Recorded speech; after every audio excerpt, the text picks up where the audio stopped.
আসসালামু আলাইকুম। গলাটা আমার খুব বসে গেছে, ঠান্ডা লাগছে তো। তো যাই হোক, গলা বসছে তো কী হয়েছে, আমি তো অ্যাক্টিভ আছি।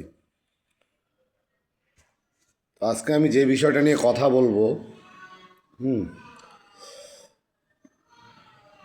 আমি একটা ইউটিউব চ্যানেল খুলছি, হ্যাঁ।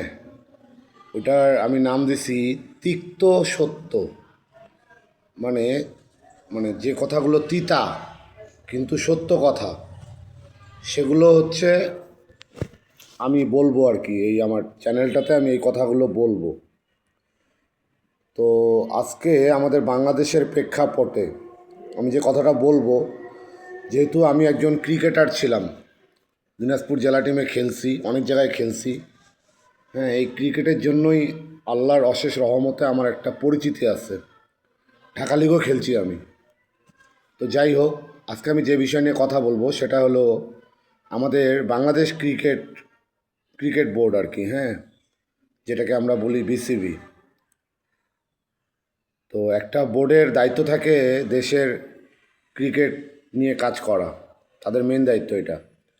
তো আমাদের দেশে সরকার, নতুন সরকার গঠন গঠন হয়েছে, বিসিবি, হ্যাঁ। তো এই বিসিবি বলছে আর বিএনপি, বিএনপি, হ্যাঁ, বাংলাদেশ জাতীয়তাবাদী দল গঠন হয়েছে। তো এই বিএনপি দলের প্রতিষ্ঠাতা, হ্যাঁ, শহীদ রাষ্ট্রপতি জিয়াউর রহমান, তার যে আদর্শ ছিল, এই দল এখন আর সেই আদর্শ নাই, হ্যাঁ। তারপর বেগম খালেদা জিয়া, আমাদের দিনাজপুরের কৃতি সন্তান, তার যে আদর্শ ছিল সেই আদর্শ আর এই দলের নাই। এখন তাদের সন্তান আমাদের প্রধানমন্ত্রী জনাব তারেক রহমান, তার উপর আস্থা আছে, বিশ্বাস আছে, সে ইনশাল্লাহ পারিবারিকভাবে তার যে মানে রক্ত, হ্যাঁ, সেই তো বেশি, সবচেয়ে বেশি নির্যাতিত, তাই না? আপনি 17 বছর বাংলাদেশে আসতে পারেন নাই, নিজ জন্মভূমিতে আসতে পারেন নাই, হ্যাঁ। আপনার, হ্যাঁ, আম্মা অসুস্থ, আপনি আসতে পারেন নাই। আপনার ভাই মারা গেছে, আপনি আসতে পারেননি, দেখতে পারেননি, মাটি দিতে পারেননি। তো এগুলো কষ্ট তো তার থেকে আমরা বেশি উপলব্ধি করতে পারবো না, সেই বুঝতে পারবে। তো যাক, আমার বিশ্বাস যে সে বাংলাদেশের পক্ষেই কাজ করবে। এখন এমন হতে পারে যে তার ডানে বামে যারা আছে তারা, হ্যাঁ, ভারতের পাচাটা দালাল হইতে পারে। তো যাই হোক, আমরা সামনে দেখব যে কি হয়। আমরা, হ্যাঁ, জুলাইয়ে যেভাবে, হ্যাঁ, জুলাই আগস্টের আন্দোলন, বৈষম্যবিরোধী আন্দোলন থেকে যেভাবে হাসিনা সরকারের পতন করাইছি, হ্যাঁ। তো আমাদের এখন আত্মবিশ্বাস 100তে 100। আবার যদি দেশের প্রয়োজনে নামতে হয় আমরা নামবো। তো যাই হোক, কথা হচ্ছে বিসিবি নিয়ে। তো আমাদের বিসিবির যে কিছুদিন আগে যেটা হয়েছিল, যেটা ওই যে বোর্ড কমিটি হয়েছিল, হ্যাঁ, আমিনুল ইসলাম বুলবুল বাংলাদেশ টেস্ট টেস্ট হ্যাঁ, টেস্টের প্রথম টেস্টের centurion, as a legend, say legend. তার সম্পর্কে যতটুকুই বলবো অনেক কম হয়ে যায়। সে আইসিসির, হ্যাঁ, বিভিন্ন ইভেন্টে কাজ করছে, চাকরি করছে। তো দেশের ক্রান্তি লগ্নে, হ্যাঁ, আমরা তাকে, জনগণ, হ্যাঁ, ডাকছিলাম তাকে, হ্যাঁ, সে আসছিল, সে সভাপতি ছিল। তো যাই হোক, তার তার আমলে ভালো কাজ হয়েছে, আরও ভালো কাজ হইতো। কিন্তু এই যে সরকার, নতুন সরকার আসায় সেই কমিটিটা ভেঙে দিয়ে এখন নতুন একটা কমিটি দেওয়া হয়েছে। তো সেই কমিটিতে আমাদের আসিফ আকবর গায়ক, সেও ছিল। সেও কিন্তু, হ্যাঁ, গায়ক হওয়ার আগে ক্রিকেট খেলোয়াড় ছিল, ঢাকা লিগ খেলছে।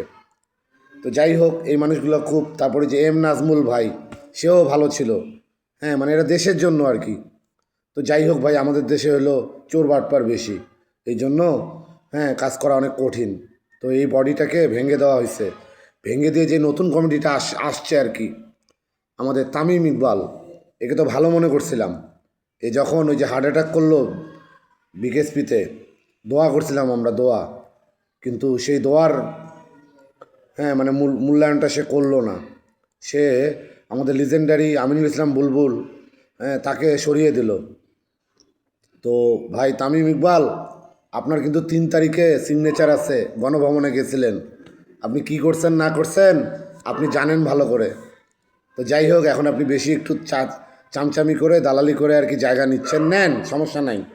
ক্রিকেট হোক আর ফুটবল হোক, যদি সাপোর্ট যদি না থাকে, জনগণ যদি না থাকে, আপনার মাঠে যদি জনগণ না যায়, সাপোর্টাররা না যায়, ওটা কিন্তু থপ করে পড়ে যাবে। এটা মাথায় রাখিয়েন। তো আপনি জনগণের বিপক্ষে কাজ করতেছেন। তো এখন বিষয় হলো, আপনি আছেন, আপনি ক্রিকেটার, ভালো কথা, কিন্তু আপনি তো চাটাচাটি করে যাচ্ছেন ওই জায়গাটাতে, সভাপতি হয়েছেন, আচ্ছা হন, কিন্তু ওই যে ববি হাজ্জাজের ওয়াইফ, ওপের কোন দিক দিয়ে ক্রিকেটার ছিল, তারপর আমাদের স্বরাষ্ট্রমন্ত্রী, হ্যাঁ, কি সালাউদ্দিন, তার ছেলে, সে কোন দিক দিয়ে ক্রিকেটার ছিল, হ্যাঁ, বেশ কয়েকটা দেখলাম আর কি, 4-5 জন, হ্যাঁ, মন্ত্রী এমপিদের বেটা, হ্যাঁ, তারা কি ক্রিকেটার ছিল?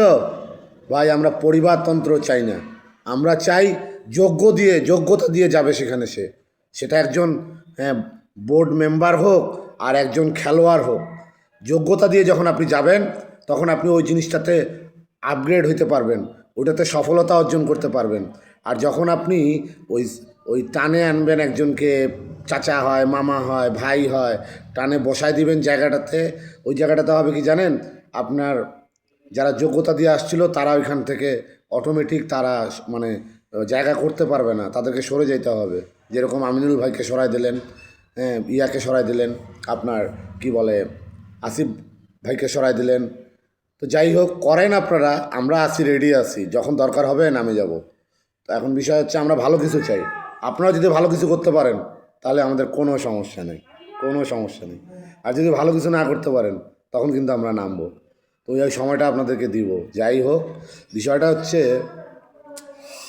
যে আমাদের ক্রিকেটটা, আরে ভাই, 64 জেলা থেকে 64টা প্লেয়ার বের করেন, তারপর ন্যাশনাল বাছাই বাছাই করে 15 জন আনেন। কিসের অস্ট্রেলিয়া, কিসের আফ্রিকা? আমরা সবাইকে হারাই দেবো, সবাইকে হারাই দেবো, কোনো গ্রুপিং রাখা যাবে না। আমি ক্রিকেটটা নিয়েই প্রথম কথা বললাম, ক্রিকেট নিয়েই, কারণ আমি একজন ক্রিকেটার ছিলাম, আর যতটুকু খেলছি, যা খেলছি, উপর লেভেলে খেলতে পারিনি, কিন্তু যোগ্যতা ছিল। নিজে একটু অলস ছিলাম, তো নিজের উপরেই দোষটা নিলাম, সিস্টেমের দোষ দিলাম না। সিস্টেমের তো অনেক দোষ, হ্যাঁ। ওই ঢাকা লিগ যে আমরা যাই খেলি, আমাকে ঢাকা লিগে টঙ্গী টঙ্গী একাডেমিতে খেলছি, গুলশান ইয়ুথ ক্লাবে খেলছি, আমি কোনোদিনও 12 ম্যান থাকি নাই, কোনোদিনও 12 ম্যান থাকি নাই। ওইভাবেই খেলতাম। তো গ্রুপিংগুলো আমি দেখছি। আর আমার ক্রিকেট ক্যারিয়ার হচ্ছে, প্রথম আমার সবচেয়ে বড় ক্ষতিটা করছে হইলো রুহুল আমিন বস, রুহুল আমিন, হ্যাঁ, টঙ্গীর খেলাঘরের কোচ, গোপীবাগ ফ্রেন্ডস ক্লাবের কোচ। তো উনি সবথেকে বড় ক্ষতিটা আমার করছে। যাই হোক, এখন আর কিছু কী বলবো, অভিযোগ করে লাভ নাই।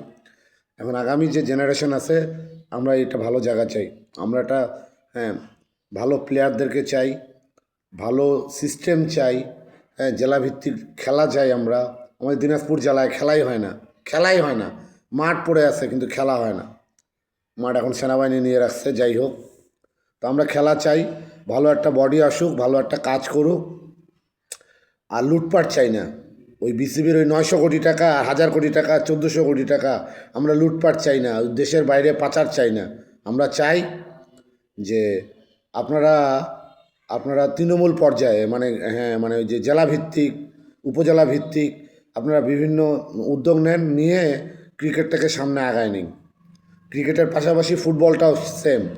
ফুটবল আমাদের এখন হামজা চৌধুরী, সামিত সোম, তারপর হচ্ছে এই যে আবরার না আরহান, এই ধরনের অনেক প্লেয়ার আসছে, এই যে সুলিভান ব্রাদার্স।